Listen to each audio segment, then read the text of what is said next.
I have just recently discovered this red plum lemonade, and I think it's the best thing that's happened to me this month by far, so highly recommend.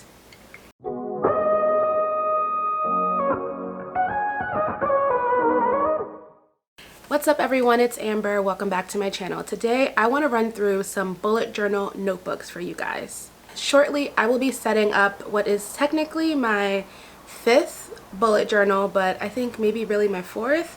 I don't know. We're going to run through all the notebooks that I've used so far, but one of the questions I get asked the most when I talk about bullet journaling is, what are your favorite notebooks, or what notebooks have you tried and liked? So today I want to run through every bullet journal notebook that I've tried.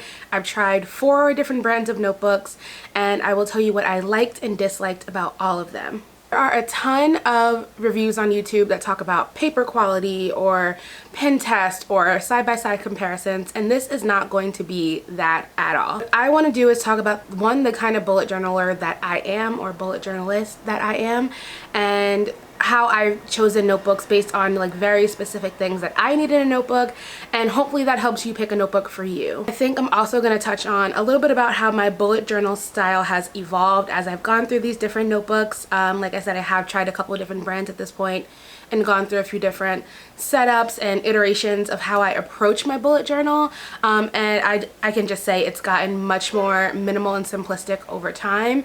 So yeah, let's just jump into the notebooks and get started. So this is a bullet journal notebook video, but I want to start with a notebook that was gifted to me by the brand that I haven't used for bullet journaling but have used for just like my regular day-to-day journaling, and it's this little lavender journal by a brand called The Clever Fox. Their notebooks are, compared to other notebooks that I've used, relatively smaller.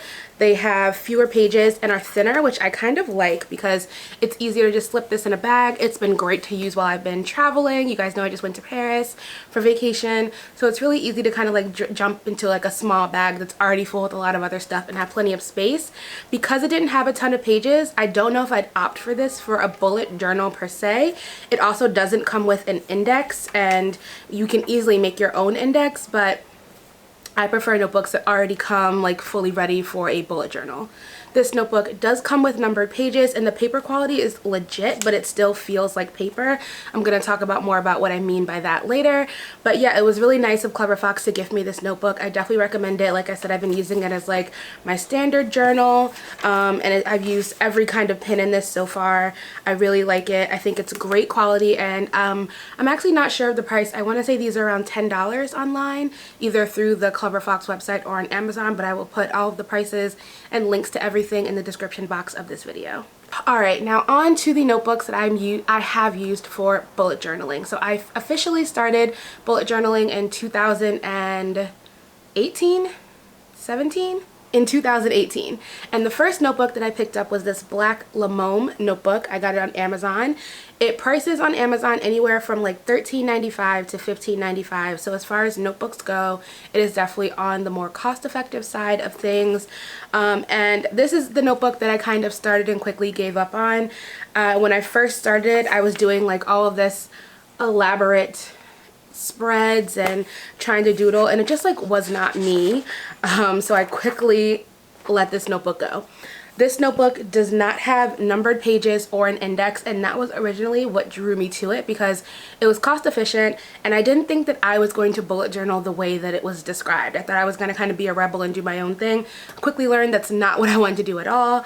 This notebook has very thick paper, which I don't like. What I've learned through using a couple of these notebooks now is that I don't like that paper that's made for journalists who are more into watercolors or heavy markers or things that you really don't want to bleed through a page. I like paper that feels like paper, and a lot of these notebooks, the paper is so thick it feels like cardstock. So if that's not something that bothers you, I mean, the paper quality will be great. You'll never have any bleed through or ghosting or anything like that. In this notebook, I found that there wasn't much bleeding or ghosting no matter how heavy of a marker that I used, but I just did not like the way that the paper felt. And I think for a notebook that you're going to be using every single day like you will a bullet journal, you want to actually like the experience of writing in your journal. So for me, paper quality is a big thing. This Lamome notebook just was not it for me, and the approach that I took in it was not it. Like, I was doing a lot of fake lettering and colors and just things that, you know, you see on Instagram and Pinterest, but weren't things that were actually helping me be more productive. So I put this notebook aside. I think I used it from like January to maybe March, off and on, and it just was not working for me. So I got a new notebook and it worked better. But I will say, for the price point, these notebooks are amazing quality. If you're not someone who cares about numbered pages or an index or any of those other bullet journal features, I think this notebook will be a great starter notebook because it is so affordable and such high quality. Like, I've had it for a long time and I've used it off and on to like practice other spreads and things I was doing, and it's held up really well. So definitely check out Le Môme if you're looking for like your first bullet journal and you don't need as much structure as some of the other traditional notebooks have. But once I was done with the Le Môme notebook, I moved on to the notebook that you probably have seen all over bullet journal YouTube and Instagram and Pinterest, and that is the Oyster 1917. I got this like bronzy gold color that was very pretty, and this is kind of like the bullet journal notebook. There are a brand of Oyster notebooks that were actually made in collaboration with Bullet Journal, which are also great for people who are just starting out because the first couple pages that I've seen have like outlines of how you should set up your notebook, tips and tricks for success in your bullet journal. So if you're interested in a notebook that is really good quality, but also and you know it's made for bullet journaling and can kind of help you through those first couple of months, that's a great option to pick. I know it comes in a couple of colors now. This is not one of the bullet journal ones with the guide at the beginning, but it is that same notebook. So I love this notebook because the paper just feels really good. It's great quality. Like, if you use a marker, like a heavy black marker or something, you will see some ghosting or like some like shadows of the other page, but not in a way that stops you from being able to write on the front and back of each page, which I like. I was watching a video recently where someone said that she likes that these notebooks, the paper just feels used, and I think that describes it really well. I felt like in some other notebooks that I've used, you use both sides of the page and it just feels like you never even wrote on that paper before, and you kind of just have a notebook full of index cards versus a notebook that's been used and loved and helpful throughout your year. So yeah, I switched to the Oyster. This is the first time I ever like experimented with putting stickers on a notebook or planner, and I loved it. I also kind of figured out more of my bullet journal style in this notebook. I tried a lot of different things. At one point I was doing this setup where I would write like to-dos on one column, a timeline on the other column. I think I got this from like a With Wendy video. So yeah, I just did a bunch of things that were really helpful and really simple. The most I was doing was like highlighting, and even when I did try to do more elaborate spreads, I always ended up coming back to a more minimal approach, which is definitely what my bullet journal style has evolved to now. So overall, I just love the quality and the feel of the Oyster notebooks. I love that they come in so many color options. I want to say that there's like 24 color options. It is a little bit pricier than the other notebooks that I've mentioned. This one retails on Amazon for like $19.95, and there are some like specialty editions you can get that can go up to around like $22 or $24. But this notebook does have 250 plus pages, I think, which means that if you are a more minimal planner, I've seen a lot of people get a full year out of this. I used this from April to December of 2018 and still had like a little chunk of pages that probably could have got me through maybe one more month, but I did start a new notebook in the new year. So I love this notebook. It's a notebook that I'm going to go back to for 2020. I'll show you guys which notebook I grabbed from them shortly. But yeah, I think that out of all the notebooks I've used, this one may not be in the rankings online as the highest quality bullet journal notebook as far as like paper quality and thickness goes, but it is my personal favorite brand of notebook for my bullet journal. So if you're someone who uses just like a pen and a highlighter and you're not doing anything crazy or elaborate with like watercolor or thick markers in your notebook, this notebook would serve you very well. Okay, so after my Oyster notebook, I really enjoyed using it, but I did want to try different brands of notebook because there are just so many brands of bullet journal notebooks out there. So I picked up this notebook by Dingbats. It is from their Earth collection.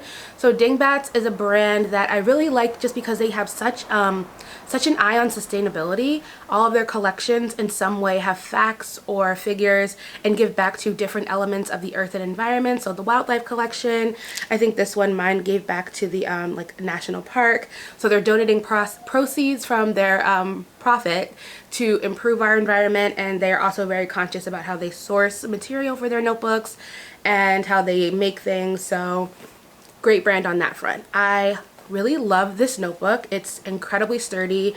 I chose this like bright lime green color. So Dingbats has several collections. There's like an earth collection, a wildlife collection, all featuring different elements, like I said, of like animals, the environment, wildlife, sustainability. So like your front cover kind of talks about whatever like cause your notebook is going towards, but the Earth collection is the only collection where the notebooks are made for bullet journaling, meaning all the pages are numbered, and it does come with an index in the front. And like I said, that is very important to me just because I like having like a preset index and things like that. It also has a lot of guides in the notebook, so like the first couple of pages where you would set up a future log, there are already markers on the page for where you can divide the page into thirds or halves, so I found that super helpful. But only the Earth collection notebooks are set up like that, and I think there are 3, maybe 4 colors in that collection. So there's like this green, a blue, and I believe an orange. So if you like either of those colors, these notebooks will be great, but if you don't, you'd kind of be out of luck. The paper quality in this is super great. The color is like a little bit more off-white. I don't know if you can see on camera. I'll try to. You can actually watch a video of me setting this notebook up at the beginning of this year. I will link that video down below and in the cards in the corner. But the paper quality is great. There's no ghosting, there's no shadowing really. Even if I use like a thicker marker, and it does have 184 pages, which is a good amount of pages to still be such a thin notebook. The higher the paper quality gets in these books, the thicker the book tends to be. So if you don't like a super chunky book, that also may be a reason to look into a notebook like this that has great paper quality but isn't like cardstocky, so it's not going to be a bulky book. These notebooks are a little bit bigger than the Oyster, even though they're technically like the same size. If you can see, there's like a border like all of this around, so they're a little bit thicker and a little bit taller than the Oyster. And I like a compact notebook as much as possible. I like to have plenty of space to be able to write and organize my thoughts, but I carry my bullet journal with me everywhere I go, so I don't like something that's gonna be bulky or weigh me down or take up excessive space in my bag. Overall, I highly recommend this notebook. I think that the brand is great, the quality is great. I did have the bookmark fall out one day. But other than that, I never had any issues with the quality of this notebook. It withstood the test of time. I think, you know, when you carry a bullet journal and you take it with you everywhere, unless you're the kind of person that's only really in your journal when you're like at your desk or at home, they incur some wear and tear. So there's like some beat up marks and stuff, and like a lot goes down when you throw a journal in your bag every day. But I would say that this journal, even being the light color, like it doesn't look gross. There are some scuff marks, but like that's to be expected. And with a journal like this and the Oyster, when they can really hold up over all the damage you put your notebook through, I think that that kind of speaks for itself as far as quality goes. So yeah, I would definitely recommend the Dingbats. I will again link everything in the description box. And this is a really great notebook, I think, for someone else who's not super artsy. Like I don't know how this would do with watercolor or really heavy art markers, but with the markers and pens that I used, it never had any issue with bleed through and was just a really great high quality notebook to use. Alright, and the last notebook that I'm going to talk to you guys about is a notebook that I've been using for the second half of 2019, and that is the Scribbles That Matter notebook. I have the Pro version. This is probably the highest ranked and the most expensive notebook that I've used so far. I believe it goes on Amazon for about $23, like $22.95. I got the blue version. There are several different versions of these. They have one that has like different like doodles and scribbles embossed into the cover. I don't personally care for that style, so I did opt for the Pro version that still has like some random doodles on the back. This is not my favorite notebook aesthetically, but it's also not my favorite notebook from a paper quality standpoint. So I think that this notebook, I have nothing bad to say about it. It's a great notebook. I can see why it costs what it does because it's really well made. The paper quality is incredibly thick. Like I feel like I am toting around a book full of index cards.